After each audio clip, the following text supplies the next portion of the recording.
فیہ ہلکت الامت السالفہ، تم لوگ ایسے معاملوں کا والی بنائے گئے ہو، یہ ایسا معاملہ ہے، اللہ تعالیٰ نے تمہیں اس لائق بنایا ہے، اس منصب پر بٹھایا ہے، اور تم اس کے نگراں ہو، جس کے اندر ایک امت ہلاک ہو چکی ہے۔ حضرت شعیب علیہ السلام کی قوم کا تذکرہ قرآن حکیم میں ہے کہ یہ قوم پیسہ پورا لیتی تھی، تول کم دیتی تھی، اور نتیجہ یہ ہوا کہ اللہ تبارک و تعالیٰ نے اس قوم کو صفحہ ہستی سے حرف غلط کی طرح ان کی اس بدعملی کی وجہ سے تباہ و برباد کر دیا، مٹا دیا۔ تو تم لوگ ناپ تول میں کمی کی وجہ سے کہیں اس قوم کی طرح نہ ہو جاؤ، اور تمہارے ساتھ بھی وہی معاملہ نہ کیا جائے جو اس قوم کے ساتھ کیا گیا ہے۔ انکم قد الیتم امرا فیہ ہلکت الامت السالفہ، اس لیے کہ اس بدعملی کی وجہ سے ایک امت پوری کی پوری تباہ و برباد کر دی گئی ہے۔ آج اگر لین دین کے معاملات کے اوپر نظر ڈالی جائے، بازاروں کے اوپر نظر ڈالی جائے، تو ایک لوٹ مچی ہوئی ہے، اور اکثر لوگ تطفیف کے اس عمل کے اندر مبتلا ہیں۔ ناپ تول کی کمی آپ کو ہر جگہ نظر آئے گی، اور یہی وجہ ہے کہ آئے دن ہم طرح طرح کی مصیبتوں سے دوچار ہوتے ہیں۔ کہیں ایسا نہ ہو کہ اس ناپ تول کی کمی یعنی تطفیف کے عمل کی وجہ سے ہمارا حال حضرت شعیب علیہ السلام کے قوم کی طرح نہ ہو جائے۔ کون سی چیز ایسی ہے جو ملاوٹ سے پاک ہے؟ دودھ کے اندر ملاوٹ، مرچوں کے اندر ملاوٹ، دھنیا کے اندر ملاوٹ، کپڑوں کے اندر ملاوٹ، ہر چیز ملاوٹ سے بھری ہوئی ہے، کوئی چیز خالص رہی نہیں گئی ہے۔ آپ دیکھیں گے حضرت شعیب علیہ السلام کی قوم میں جو تطفیف کا ناپ تول کی کمی کا طریقہ تھا، آج مختلف اسالیب اور مختلف انداز سے وہ چیز موجود ہے۔ حقیقت وہی ہے، صرف طریقے بدلے ہوئے ہیں، شکلیں بدلی ہوئے ہیں، شیپ بدلے ہوئے ہیں، لیکن حقیقت وہی ہے۔ اور نبی اکرم صلی اللہ علیہ وسلم نے بازار میں جا کر کے بزنس کرنے والوں کو یہ تاکید فرمائی، انکم قد الیتم فیہ امرا، انکم قد الیتم امرا فیہ ہلکت الامت السالفہ، تم لوگوں کو ایسے معاملات کا نگراں بنایا گیا ہے جس کے اندر ایک پوری کی پوری امت تباہ کر دی گئی ہے۔ یہ اس آیت کریمہ آیت نمبر 153 کی دوسری نصیحت، اور ترتیب میں یہ 7ویں نصیحت ہے جو اللہ تبارک و تعالی نے اپنے بندوں کو کی ہے۔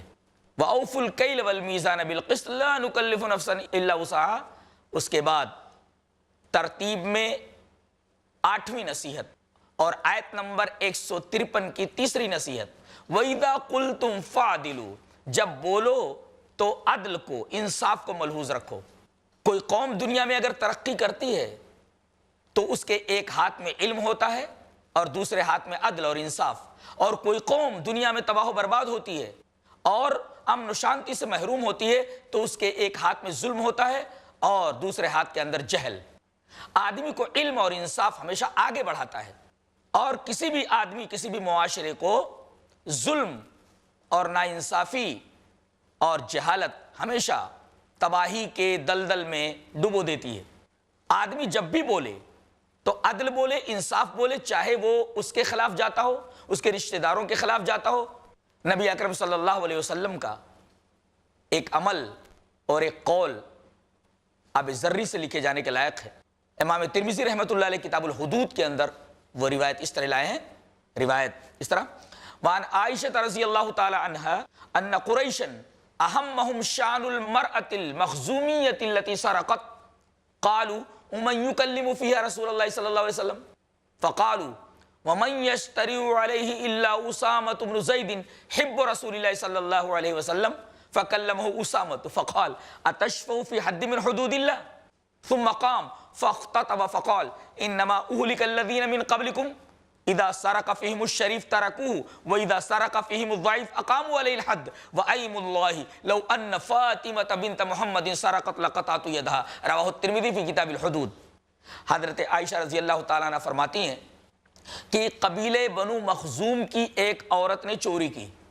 آپ کو معلوم ہے یہ قبیلہ کون سا قبیلہ ہے؟ جس قبیلے کے حضرت خالد بن ولید ہیں۔ ظاہر ہے کہ یہ قریش کا ایک معتبر اور بہت ہی معزز قبیلہ تھا۔ اس معزز قبیلے کی ایک عورت نے چوری کر لی اور چوری ثابت ہو گئی، جرم ثابت ہو گیا، اور نبی اکرم صلی اللہ علیہ وسلم نے قرآن کے مطابق فیصلہ کرتے ہوئے فرمایا کہ اس عورت کا ہاتھ کاٹ لیا جائے۔ ظاہر ہے کہ اگر اس عورت کا ہاتھ کاٹ لیا جاتا تو اتنے بڑے اور اتنے معزز قبیلے کی ناک کا سوال تھا، اس عورت کا ہاتھ کٹنا اس قبیلے کی ناک کٹنے کے مرادف تھا، لہذا ان کی پوری کوشش یہ ہوئی کہ کسی طریقے سے اس عورت کا ہاتھ بچا لیا جائے اور کٹنے سے محفوظ کر لیا جائے۔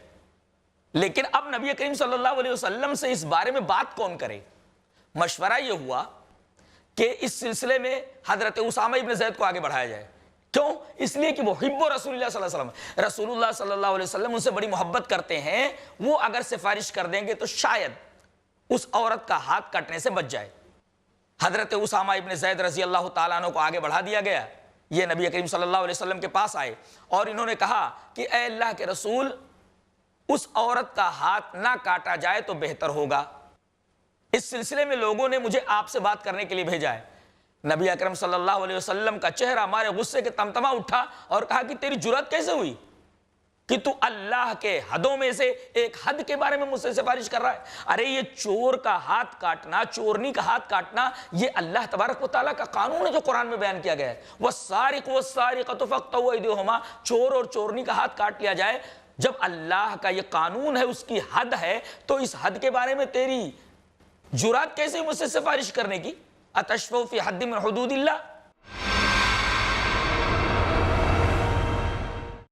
اللہ کے ایک ہونے کا اقرار۔ اللہ نے فرمایا میں تنہا ہوں، نہ میں نے کسی کو جنم دیا، نہ مجھے کسی نے جنم دیا، اور نہ میرا کوئی ہمسر اور برابر ہے۔ انسانیت اور امن کا پرچار۔ اے لوگو، سلام کو عام کرو، آپس میں صلہ رحمی کرو، نفس کو شر سے محفوظ رکھنے کی ہدایت۔ آخرت کی ابدی زندگی کے سامنے دنیا کی زندگی کی کوئی حیثیت نہیں ہے۔ تقوی اور پرہیزگاری کی دعوت۔ اس سے پہلے کہ وہ گھڑی آئے جب بندہ یہ کہے کہ اے پروردگار، اگر تو نے مجھے اور دنیا میں موقع دیا تو میں نیک بن جاؤں گا، لیکن اس وقت کوئی موقع نہیں دیا جائے گا۔ پیغام قرآن جانیے شیخ سلطان سیف محمدی کے ساتھ ہر بدھ دوپہر 3 بجے اور رات 9 بجے صرف i+ TV پر، بہتر زندگی کے لیے۔ بیٹیاں زحمت ہیں یا سراپا رحمت، بہنیں مصیبت ہیں یا سراپا خیر و برکت، بیویاں کیسے بنیں گی راحت اور ماں کے قدموں تلے کیسے ملے گی جنت۔ آدم کی بیٹیاں شیخ شمیم فوزی کے ساتھ دیکھیے اسلام میں کیوں ہے عورت کا بلند مقام، ہر بدھ دوپہر 3:30 بجے اور رات 9:30 بجے صرف i+ TV پر، بہتر زندگی کے آداب زندگی۔ جانیے شیخ عبد الرحمن سنابلی سے اسلامی آداب کے سائے میں کیسے کامیاب ہوتی ہے زندگی، ہر منگل دوپہر 2:30 بجے اور رات 8:30 بجے صرف i+ TV پر، بہتر زندگی۔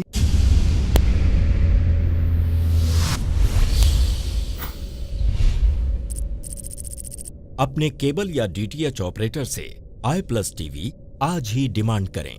i+ TV free to air اور انڈین رجسٹرڈ چینل ہے۔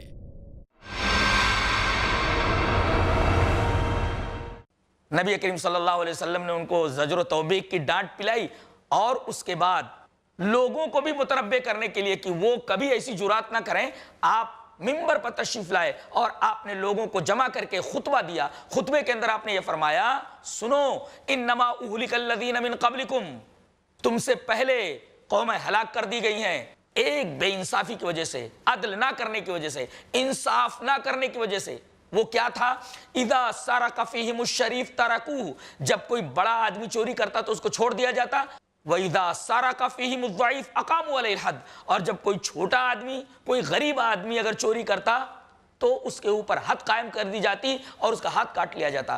اور پھر اس کے بعد آپ نے جو جملہ ارشاد فرمایا جس کے بارے میں یہ کہتا ہوں کہ وہ سونے کے پانی سے آب زرنی سے لکھے جانے کے لائق ہے، وہ یہ ہے کہ تم اس عورت کے ہاتھ کے بارے میں سفارش کر رہے ہو کہ نہ کاٹا جائے۔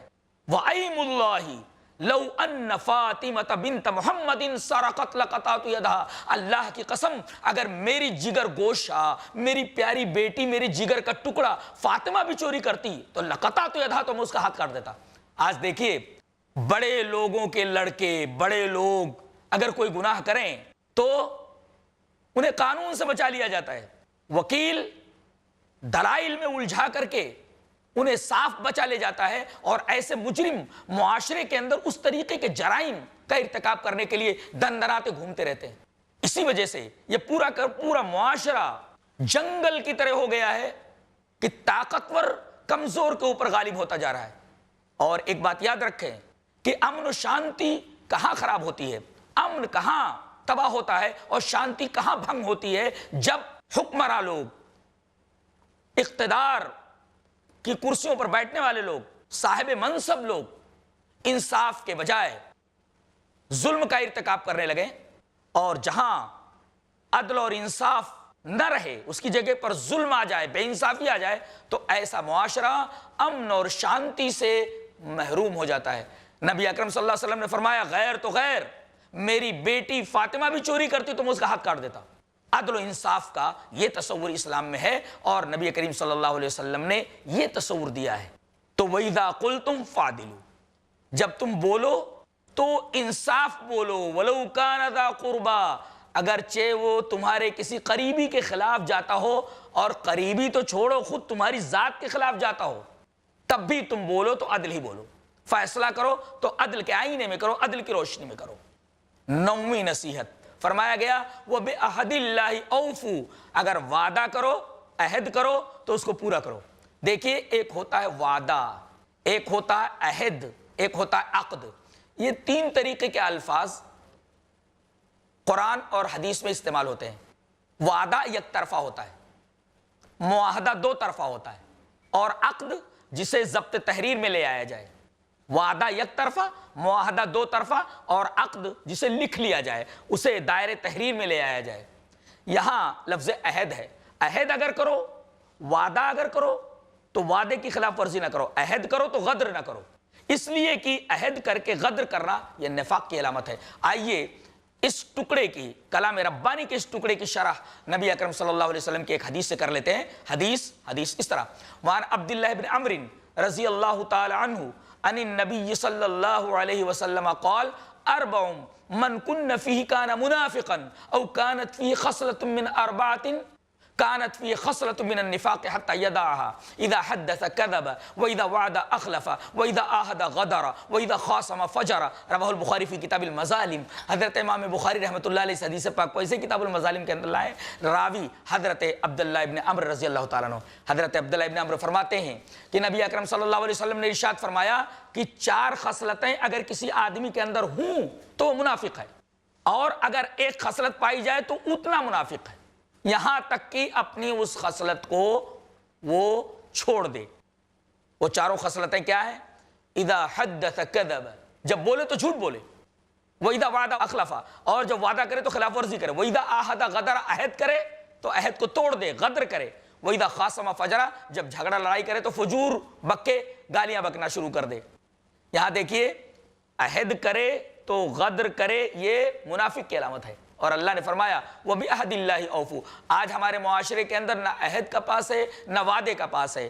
اور ایک نکتہ اور بھی ملحوظ رکھا جائے کہ اللہ تبارک و تعالیٰ نے ہم تمام انسانوں سے، چاہے وہ مسلمان ہو، چاہے وہ ہندو ہو، چاہے وہ عیسائی ہو، چاہے وہ یہودی ہو، چاہے وہ دنیا کے کسی بھی مذہب کو ماننے والا ہو، سارے لوگ حضرت آدم کی پیٹھ سے نکال لیے گئے، اور اللہ تبارک و تعالیٰ نے ان سے ایک عہد لیا تھا، الست بربکم، کیا میں تمہارا رب نہیں ہوں؟ تمام لوگوں نے بیک زبان یہ کہا تھا قالوا بلا۔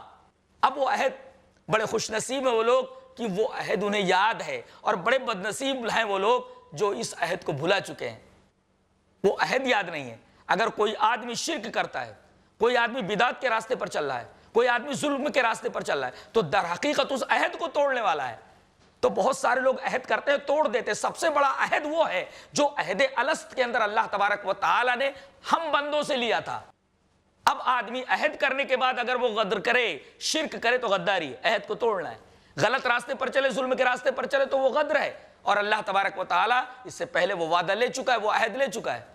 تو سب سے بڑا منافق تو وہ ہے جو اللہ سے عہد کرنے کے بعد غدر کرے. اور اس حدیث پاک میں فرمایا گیا کہ عہد کر کے غدر کرنے والا یہ منافق ہے. یہ 9ویں نصیحت تھی. اور اللہ تبارک و تعالی نے 10ویں وصیت اور 10ویں نصیحت کو بیان کرنے کے لیے الگ سے ایک آیت کریمہ کو منتخب فرمایا ہے.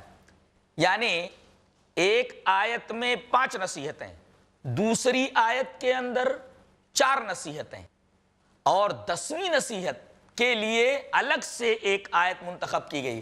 اس سے پتہ چلتا ہے کہ یہ 10ویں نصیحت بھی بہت ہی زیادہ اہم ہے, بلکہ ان تمام 9 باتوں کی روح ہے, جان ہے. جیسے ہر چیز کی ایک روح ہوتی ہے, ایسے ہی یہ جو 10 باتیں بتائی گئی ہیں ان میں سے 9 باتوں کی یہ روح ہے. یہ بات جس کے لیے اللہ تبارک و تعالی نے الگ سے ایک آیت سلیکٹ فرمائی, الگ سے ایک آیت منتخب فرمائی, کیا ہے؟ اللہ نے اس طرح فرمایا وَأَنَّ هَذَا صِرَاطِي مُسْتَقِيمًا فَاتَّبِعُوهُ وَلَا تَتَّبِعُوا السُّبُلَ فَتَفَرَّقَ بِكُمْ عَنْ سَبِيلِهِ ذَلِكُمْ وَصَّاكُمْ بِهِ لَعَلَّكُمْ تَتَّقُونَ. اس آیت کریمہ کو تقوی کے اوپر ختم کیا گیا ہے. اس کا بھی ایک فلسفہ ہے. کیا فرمایا گیا کہ یہ میرا راستہ ہے, سیدھا راستہ, یہ صراط مستقیم ہے, تو تم اسی راستے کے اوپر چلو, راستوں کے اوپر نہ چلو. اس سے ایک نقطہ یہ ملا کہ دربار رسالت سے لے کر جنت کے دروازے تک جو راستہ جاتا ہے وہ ایک ہی ہے, اور یہ وہی راستہ ہے جس راستے کے اوپر چلنے اور قائم و دائم رہنے کی دعا ہم 5 وقت کی نمازوں میں 17 مرتبہ کرتے ہیں. اہدنا الصراط المستقیم. اسی راستے کا تذکرہ یہاں فرمایا گیا وَأَنَّ هَذَا صِرَاطِي مُسْتَقِيمًا فَاتَّبِعُوهُ. یہ میرا راستہ ہے, یہ صراط مستقیم ہے. اور آپ قرآن حکیم کھول کر کے دیکھیں گے تو پتہ یہ چلے گا کہ جتنے انبیاء کرام دنیا میں آئے سب کے بارے میں یہ کہا گیا کہ وہ صراط مستقیم پر تھے.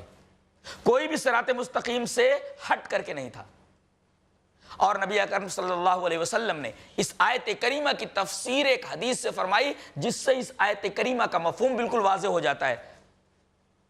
حدیث اس طرح وعن جابر رضی اللہ تعالی عنہ قال كنا عند النبي صلى الله عليه وسلم فخط خطا وخط خطين عن يمينه وخط خطين عن يساره ثم وضع يده في الخط الاوسط فقال هذا سبيل الله ثم تلا هذه وان هذا صراط مستقيم فاتبعوه ولا تتبعوا السبل فتفرق بكم عن سبيله. رواه ابن ماجہ في کتاب المقدمہ في باب اتباع سنت رسول اللہ صلی اللہ علیہ وسلم. امام ابن ماجہ حدیث کی کتاب ان کی جو ہے ابن ماجہ شریف, اس کے اندر کتاب المقدمہ کے اندر یہ روایت لائیں. راوی حضرت جابر بن عبداللہ ہیں. حضرت جابر بن عبداللہ فرماتے ہیں کہ رسول اللہ صلی اللہ علیہ وسلم صحابہ کرام کے درمیان بیٹھے ہوئے ہیں, اچانک آپ نے ایک خط کھینچا. He drew a straight line. آپ نے ایک سیدھی لکیر کھینچی, اور اس سیدھی لکیر کے دائیں جانب 2 لکیریں, بائیں جانب 2 لکیریں, 4 لکیریں آپ نے کھینچی. اور پھر بیچ والی لکیر کے اوپر آپ نے انگلی رکھ کر کے فرمایا ہذا سبیل اللہ, یہ اللہ کا راستہ ہے. غور فرمائے, پہلے آپ نے سیدھی لائن کھینچی اور اس کے دائیں بائیں 2 لائنیں, پھر بیچ والی لائن کے اوپر انگلی رکھ کر کے آپ نے فرمایا یہ سیدھا راستہ ہے. پتہ یہ چلا کہ یہ راستہ دربار نبوی سے لے کر جنت کے دروازے تک الون تنہا ہے. اس راستے سے کوئی راستہ نکلتا نہیں, اور اس راستے میں کوئی راستہ آ کر ملتا نہیں. بعض لوگ یہ کہتے ہیں کہ یہ راستہ ایسا ہے کہ بہت سارے راستے اس میں آ کر مل گئے, بہت سارے راستے اس راستے سے نکلے ہیں. حقیقت یہ ہے کہ اس راستے میں کوئی راستہ آ کر ملتا نہیں آگے چل کر کے, اور نہ اس راستے سے کوئی راستہ نکلتا ہے. یہ دربار نبوی سے لے کر جنت کے دروازے تک الون تنہا ہے, اور اس کا ایک ہی نام ہے, وہ ہے صراط مستقیم. اور ایک حقیقت اور بھی فرمائی گئی کہ اختلاف کہاں ہوتا ہے؟ جب آدمی صراط مستقیم سے ہٹتا ہے. جب تک آدمی صراط مستقیم کو فالو کرتا رہتا ہے, ایک راستے پر چلتا رہتا ہے, تو اختلاف نہیں ہوتا. اختلاف کہاں ہوتا ہے؟ جب اتباع سبیل کو چھوڑ کر کے آدمی اتباع سبل پر لگ جائے, بہت سارے راستوں پر چلنے لگے, تب اختلاف پیدا ہوتا ہے. آج مسلمانوں میں جو مختلف مسالک ہیں, اور ایک مسلک کا ماننے والا دوسرے مسلک کے ساتھ دست و گریباں ہے, اس کی بنیادی وجہ یہ ہے کہ وہ لوگ ایک راستے کو چھوڑ کر کے دوسرے راستوں کے اوپر چل نکلے. یہ 10 نصیحتیں تھیں جو اللہ نے اپنے بندوں کے سامنے پیش کی ہیں. اللہ تبارک و تعالی ہمیں 10 نصیحتوں کے اوپر عمل کرنے کی توفیق عطا فرمائے. ناظرین کرام، یہ بات یہی ختم ہوتی ہے، اجازت دیں. وآخر دعوانا ان الحمدللہ رب العالمین. السلام علیکم ورحمۃ اللہ وبرکاتہ. محمد رسول الله لا إله إلا الله محمد رسول الله لا إله إلا الله محمد رسول الله